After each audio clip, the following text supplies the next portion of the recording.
We have a great panel today, and just mostly because of the people who are here. And let me just introduce the people really, really quickly, and then we're just going to go for some Q&A and start with the panel. But basically, I'm just going to say that for all the companies who are sitting here and they have any interest in the United States, these are the people that you need to know, because they are dealing with helping Israeli companies and helping American companies doing business in Israel and with the United States. So we have Yifat Oron, she's the CEO of Leumi Tech. Basically, this is the Bank Leumi technological banking arm.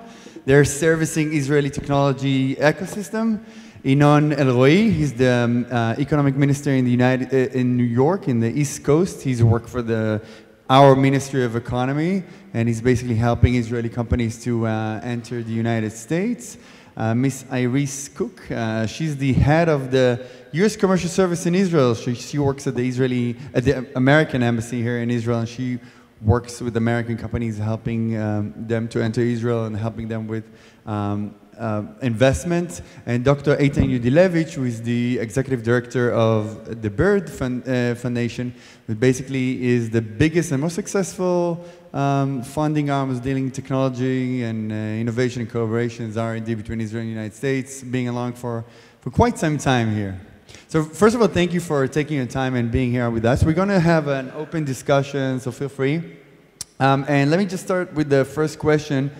And you know, there was a recent PwC S&C report that showed that there's more than 500 multinational companies that are here in Israel, and actually half of them are American companies. So I mean, there's no doubt about it that the Israel-America relationship is very grown, is very mature, going to very big levels since we just started them. And I think that my first questions, and let's do it like a quick round, is there a room to grow? And if so, what is that room? Let's just start with that. Me? Good morning, everybody. So honestly, we are working with technology companies, and we are the group within the bank that deals with tech. And I'm always being asked, so when is this thing going to stop? It's too good to be true. And I think one can look at a very specific exit that happened about 3 weeks ago. We used to have exits, by the way, all these multinationals that were acquiring companies, they're all tech companies. So Cisco and Microsoft and all these guys bought companies. All of a sudden, 3 weeks ago, we had an exit where McDonald's bought a company in Israel. And you know what? I was so happy that happened, because I said, you know what? We may be done with all the tech companies because they all bought companies in Israel, but guess what? There is a whole new bunch and style of companies that are also looking for tech companies in Israel. So I think we haven't seen anything yet. Thank you. Good morning. Well, you know, 500 multinationals working in Israel, half of them Israelis, American. Fortunately, those Fortune 500, fortunately, those Fortune 1000, so the potential is still huge. This would be one part. Second, I think, and this is, I don't know how much it covered in the Israeli media, people don't speak too much about the Israeli footprint in the US. Well, this is not David and Goliath, guys. Actually, we also serve as quite important economic player in the US, and we could be proud about it. It's nothing that the government does, but surely the Bird Foundation is very incremental for that. To quote very quick notes from two surveys that were made by a US company which called Stacks. The first one from 2016, speaking about the economic footprint of Israeli-oriented companies that could be also that the founder might have been in Israeli for the high school, okay, just keep it in mind, but still, very interesting one. So in Massachusetts, there were, in 2016, more than 200 Israeli companies. They generated more than $9 billion direct and $18 billion indirect. They employed 9,000 people directly and 27,000 indirectly, and they contribute, listen good, 4% of the GDP of Massachusetts, 2016, Ever since, I think there are like dozens of additional companies. Similar numbers in New York City.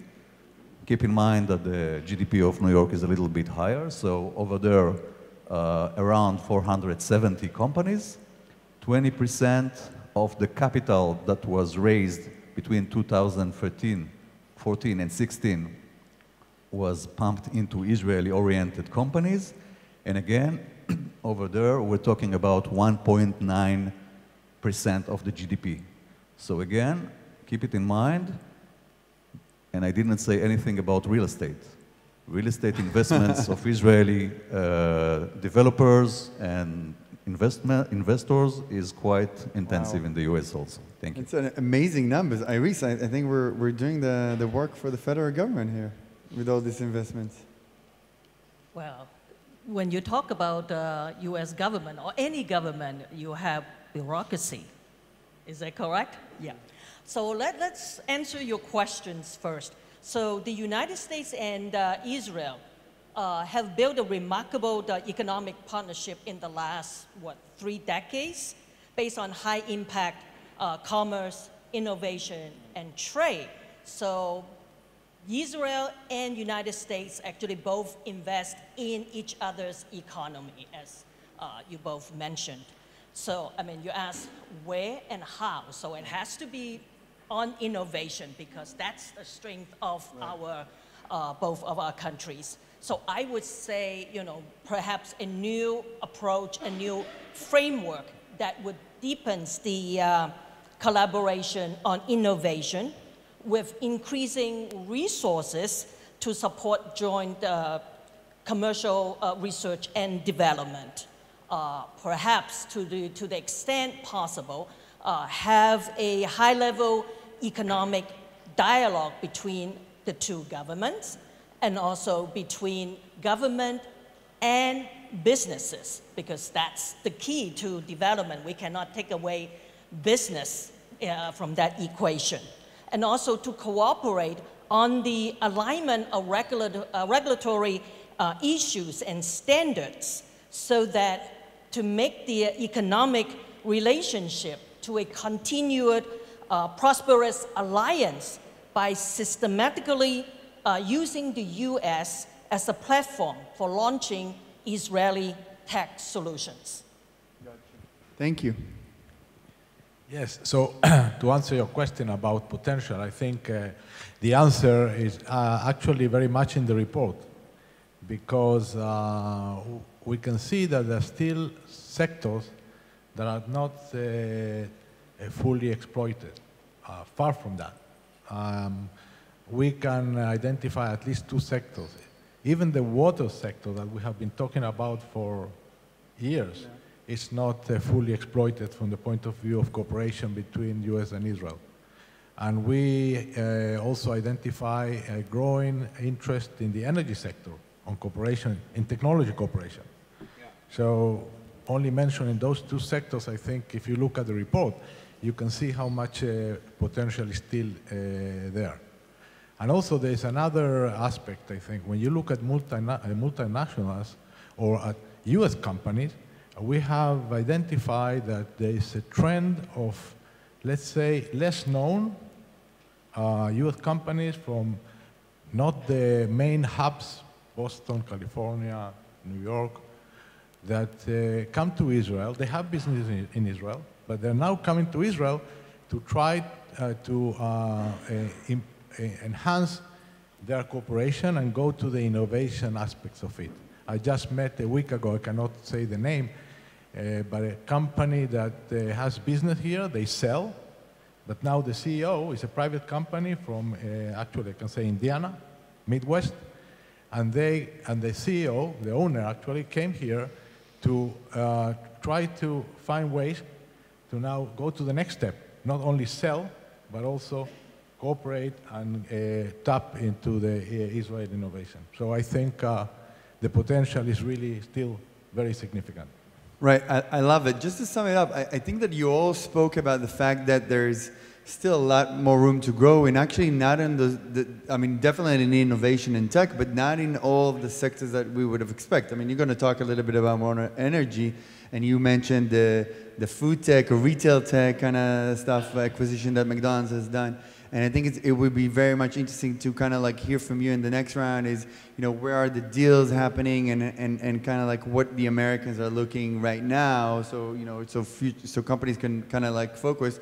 But I just want to go circle back to Ireas one more time. So, you know, I think for many companies, especially for Israelis, you know, making it in the U.S. market is actually making it globally. Because once you're in the States, you know, you have a stamp, you're good.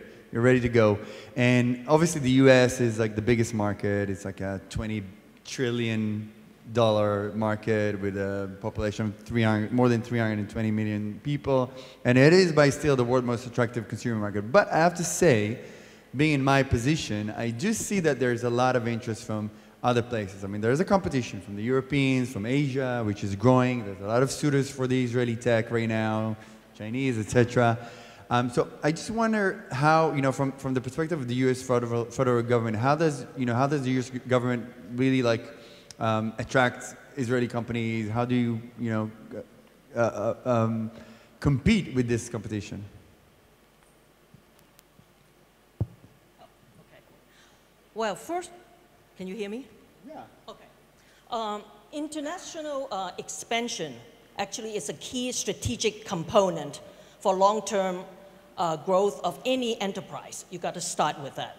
So Israel is maybe a haven of innovation, but a very, very small market. For any companies that aim at long-term growth, it has to scale up in markets outside the United States. I mean, outside Israel. This is a fact. For sure. So you mentioned about Europe, you mentioned about Asia. So looking around, considering the markets that are appropriate for Israel's core competencies, which focus on the innovation, there are actually not too many that come close to meet that could offer long-term growth, such as the United States. So take Europe, so that you have a very unpredictable political landscape, and also the trade uncertainty in the horizon takes center stage. That increase the coefficient of risk substantially. As any business people, I mean, they have to know that. I serve in many countries in Asia. Yeah. So is Asia a good market? Sure, but you got to take into consideration of a strong IP protection regime, which also it is a very important value propositions for any high-tech industries, including those startups in Israel. So as such, they lack that regime to protect the IP, your IP. So is that a market that you would look for? I think it's the questions for all of you to ask yourself. Should you be considering a market that you can trust, that has open, transparent, and has the legal backing to support your business expansion? Or you want to look at the unknown, subject yourself to the risk? Yeah, and you operate the Select USA program, I think, if I'm not mistaken, where you take Israeli companies. You want to maybe share with us a few words about that, just so the audience would know? Okay. Well, Select USA actually is a U.S. government-wide initiative. The sole purpose of that program is to work with the economic development organizations across the United States to support these organizations to facilitate foreign direct investment into their localities. So one of the things that we do is I don't think we need to market the United States because the United States is well known as the largest consumer market. With the last 6 months, the consumer spending, the consumer confidence is at its highest, and that's driving the economic growth in the United States. So in that sense, I don't need to market the United States, but we are, as an office, we are a facilitator, a connector to the opportunities that already exist in the United States. Thank you, Iris. I love it that you don't need to sell the United States. That's a good point. You know, let me go back to you. So, so you're basically the kind of, I would say the opposite, but you're sitting in New York, which is like the epicenter of business. This is where everything is happening. Everybody wants to be in New York all the time. I guess you get that a lot. And you get a lot of Israeli companies coming to you. And before that, you also, you were in Germany, in France, you were the commercial counsel there, you helped the Israeli companies. What's different? I mean, tell us a little bit about New York and what's the difference between the Israeli companies, startups, and tech companies who are coming to you, and where do they look for New York? What can you advise them? Thank you. So, first of all, I think it's important to hear what Eitan said before, or to think about it. So New York, and I'm not, I didn't work with the US previously, as you mentioned, but Ziknei New York says that something happened there and there's a difference in the DNA. If in the past it was mostly financial services and media or ad tech and things like that, the leaders of New York, I think since Mayor Bloomberg, and I don't want to make mistakes, but recently in the last 10 years and so, you see an amazing growth of the area of Greater New York as a business, a technological cluster. So today there's around 9,000 startups in New York. There are like 100 accelerators, and the investments by VCs in New York-based companies increased from $3.5 billion in 2013 to about $13 billion. It's still far away from the Silicon Valley, but it is an amazing increase. So on one hand, these are great news. On the other hand, it's a challenge because the competition is increasing also with the existing of these companies over there. Now, looking at the current policy of the federal administration, and I'm not in a position to judge it, just think about it that many American companies got additional funding thanks to the tax regime, and there's quite, I would say, interesting development of American corporations in the US, which make them seeking for additional works in the US, and that's in a way an opportunity. Everybody wants to be in New York, and it doesn't matter if you are mature, if you're ready, if you're not ready.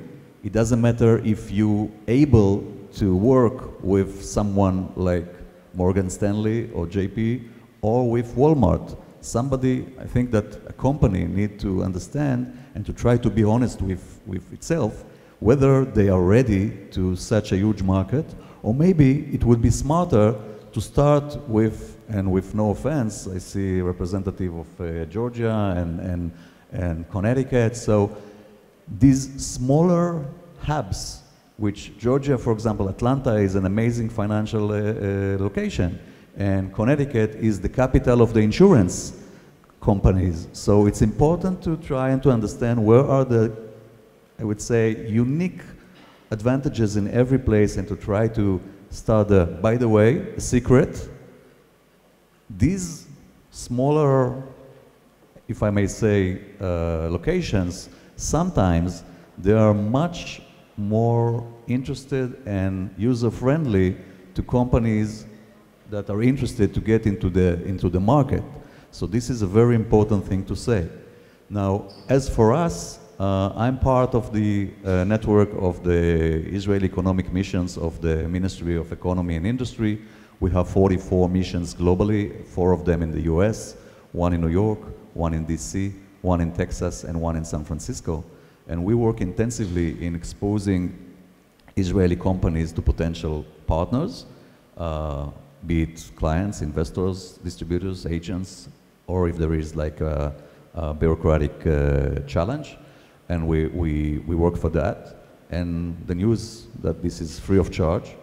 Now, in addition, you may like to know that the ministry operates some interesting programs that can help you in your marketing expenses. It's called either Kesef Chacham or Tochnit Shalav. And I think that you could meet Natalie, the head of the program outside at our stand over there. So I think that covers mostly, but I want also, right. I'm sure you're gonna pass to Eitan. You should know that there's quite a lot of cooperation schemes with different organizations in the US, and we, as representative of the government, are trying to create additional programs with hospitals and with different organizations that will favor the participation and the partnership with Israeli companies. Thank you. Amazing. And before we go to Eitan, I just want to go to Ifat for a second and stay in New York a little bit, because Ifat, you lived in New York, you worked in JP Morgan, you came back to Israel, you worked in VCs, you have a lot of, a long track record in the high tech, and now you're the CEO of Leumitek, which is, a great organization, obviously. And Leumitek has a branch in New York, and you're involved with the deals. You see what companies, the startups, the tech. I mean, what can you tell us about, the deals themselves? I mean, what difference do they have, deals of Israeli companies and stuff like that in New York or in the States versus other parts in the world that you have worked with? Okay, so maybe I'll relate my question to what people said before me. I think, one, nobody really needs to sell the United States. It sells by itself. I think Israeli tech companies understand that if they want to be the best of their class, they're going to go to the best of the class in terms of the markets. I actually tend not to agree with you exactly on having smaller tech companies going to markets that are not main markets. I think that Israeli tech companies probably need to go to hubs that are already developed ecosystems. So, whether you go to California, Silicon Valley, or you go to New York, I think this is where, it's about doing very quickly a lot of deals. Usually those companies have investors who are tier 1 investors. They don't have time or energy to wait for them to grow slowly, so they have to go to the big markets and just get the big clients. I think New York has become extremely interesting, and this is why we're very active in New York. So we started mainly in California, but we decided to open a branch that services tech companies in New York. Reason being is that New York became a very sexy place for Israeli startups, for many reasons, by the way. First and foremost, and it would sound funny, but it's easier to run a company from Israel and have the US office in New York. Imagine running a company from Herzliya or from Yokneam and having some of your people in California. It means you work 24 hours a day. It's very tough. So the moment there has been a little bit of hype in New York, not necessarily towards Israeli tech, but in tech in general, the Israelis noticed that and immediately grabbed the opportunity to start their sales office or whatever businesses in New York. And I think there is about 400 or 500 Israeli startups or Israeli-related startups in New York, which is a huge number. So it became a real hub. What we're trying to do in both of our locations, both in California and the US, is try to say to the companies, you deal with whatever is your core business, meaning, hire the relevant people, do your sales organization, build your sales organization, but don't bother dealing with all the financial stuff that's complicated. Make sure you hit the ground running, preferably, hopefully with us, meaning before you even step on the United States soil, you already have a bank account, you get there, you start working. The banking system, fortunately or unfortunately, is a conservative system. it is still hard for American banks, sorry Aris, to provide service for a small little startup with an entrepreneur who's being asked about your social security number. He goes, what's the social security number? And these guys or ladies who have a lot on their minds, they need to hit the ground running. They need to have the bank account all sorted out and deal with the important things. And this is what we're trying to do. Right. Which is great. And I also would like just a follow-up question, if I may. So what kind of deals? I mean, you see. I'm guessing you see a lot of startups there. I mean, first of all, I just want to ask you, like, if you have like any advice how to make it big in the United States. If there's a startup coming to you and say, I want to start in New York, what would you advise them first off? Well, if I knew how to make it big, I would make a $10 billion startup. No? I think that still there is a difference between New York and California. I think California is much more deep tech, semiconductors, just because of those companies that surround the ecosystem. Whereas New York is a lot more focused on fintech, yes, ad tech as well, enterprise software. Obviously, having all the banks, insurance companies as your buyers is something that makes sense for those companies to reside there. How to make it big, I think it's the secret of having the right mix of investors. So have some local Israeli investors with a good mix of tier one, hopefully VCs in the US. And I think one of the most important things maybe that you guys can help is recruiting the right talent. I think that it's not trivial for Israelis to know who is the right US person to run their sales organization or other things. And anybody who's coming from the same culture who can help you get access to those people and not make the mistakes of getting to the wrong people is something that can help one become big. Yeah, I totally agree with that. And thank you for your input. Well, I think we'll circle back to that question in the last round. But Eitan, we would love to hear more about Bird. I mean, you guys have been around for 40 years now, and I think you're one of the most successful, funds here in Israel, running and doing new stuff. First of all, like, tell us what's the secret gravy here, and also if you can share with us, we were talking about energy, if you maybe new programs that you're dealing with. Thank you. So yes, Bird has been in place for actually 42 years. May 18, 1977. Wow. But we like to say and be a dynamic organization that is never, is always looking forward and looking for new opportunities.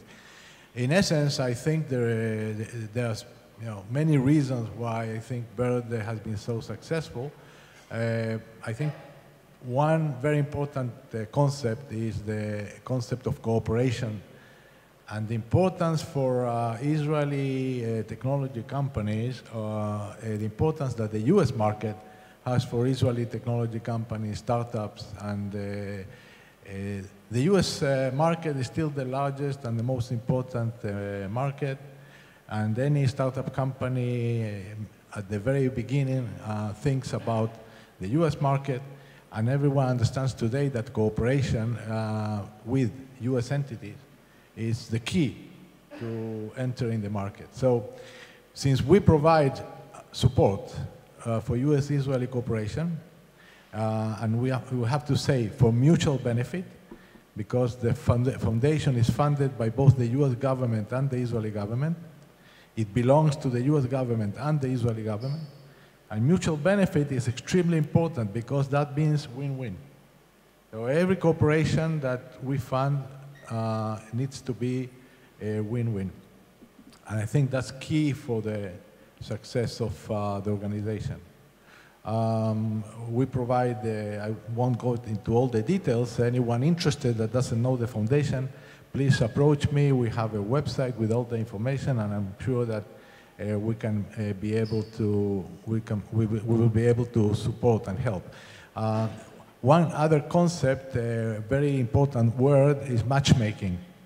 We try to help companies to find their US partners and vice versa. So it's not only funds, you're also doing the matchmaking. Absolutely, absolutely. And we have a combination, I think, if you look at our staff, is a mix of people, some technical, but some that their spirit is to help matchmaking. Okay, so it's not, it's very varied stuff from the point of view of their backgrounds and their capabilities. So that's one aspect. The other aspect is that you asked me about new programs. We have several new programs. We have one program that started in 2009 called Bird Energy that deals with energy efficiency, renewable energy, and now natural gas. That program has an open call for proposals. It's supported by DOE, the Department of Energy, and the Ministry of Energy in Israel, and the Israeli Innovation Authority. And that is more than 10 years, so it's been very, very successful. We have a new program since 2016 called BIRD HLS, Homeland Security.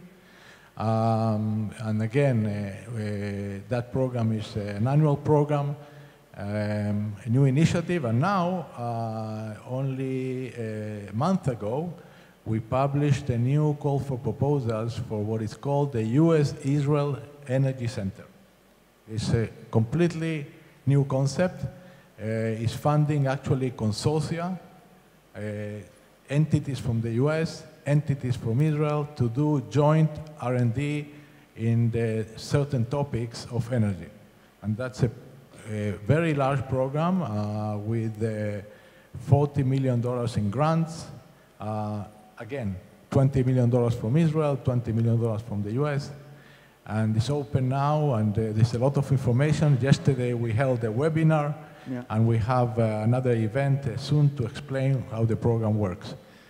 So, we are working hard to not only innovate in technology, but also innovate in how we make things happen. Yeah, and just to make it clear, so any company in the field of energy, it could be renewable energy, any types of on the energy sector, Israeli company, they can now apply for this new program of funds. Yeah, not only companies, companies also research institutions, right. Universities, but any company, small companies, large companies, and other than that, you have other dedicated programs like HLS and water and other stuff that you mentioned before, but also other companies that want to do tech collaborations and R&D, they can approach you guys and kind of figure it out.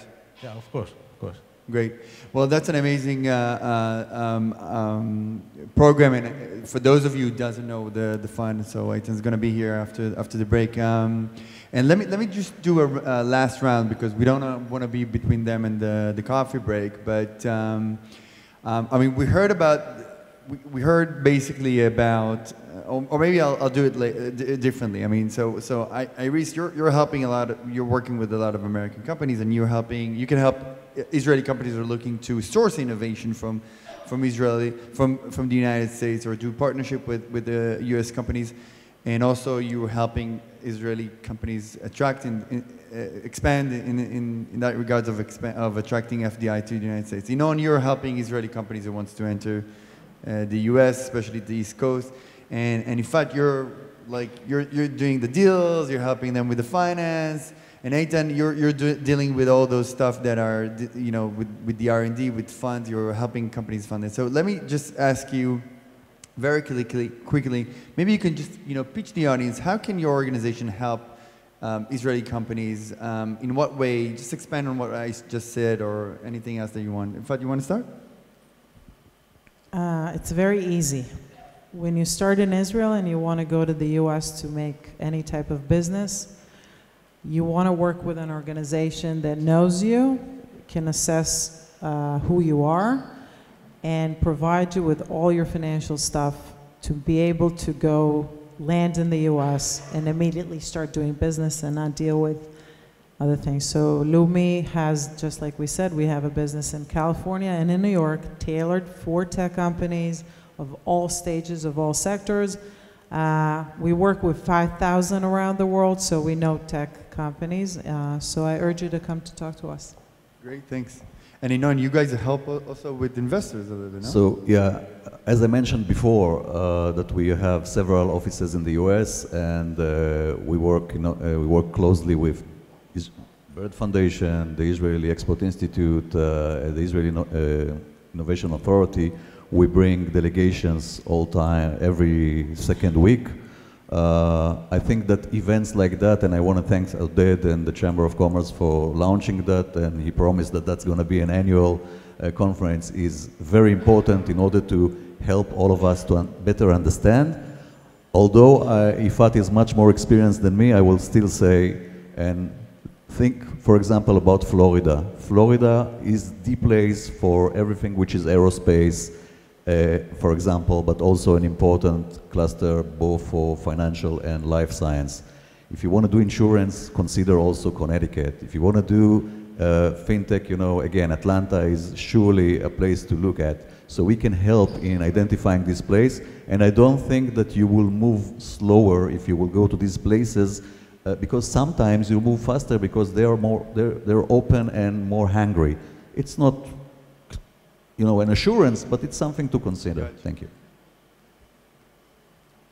Well, I do have to echo that I really thank the organizer for giving me this opportunity here to speak.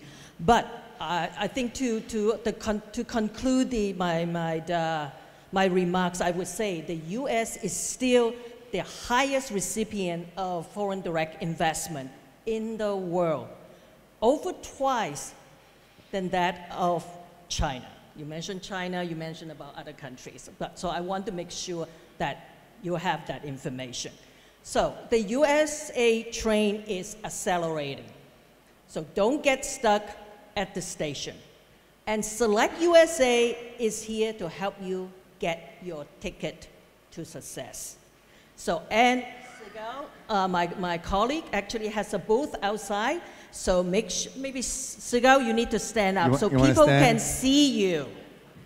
She can answer any questions that you may have. We cannot pinpoint to a specific location or a state. I don't dare, but we have to be neutral. So we facilitate opportunities to the 50 states and 6 territories. Thank you. That's huge. Eitan. Okay. First, I want to say, actually, I want to congratulate the Israeli-America Chamber of Commerce for organizing this event and for all the other things that the Chamber does. I'm a proud member of the board of directors of the Chamber. And this is really important. Now, any entrepreneur or Israeli company that is here or is not here, we are always open to have a dialogue with you and try to find ways to help you in your strategy to enter the US market through R&D in our case. And of course, we work together with economic missions, with ינון, with the embassy, and this is actually a team that works very closely together to help Israeli companies succeed in the US and vice versa, because we are mutual benefit and we are always looking at how to help youth companies find interesting technologies in the US. So, and this is in all sectors. We have 2 cycles. Please visit our website and you can find the information. Thank you. Thank you very much. We're being kicked out of stage, so thank you very much for your time. Thank you, and enjoy the food.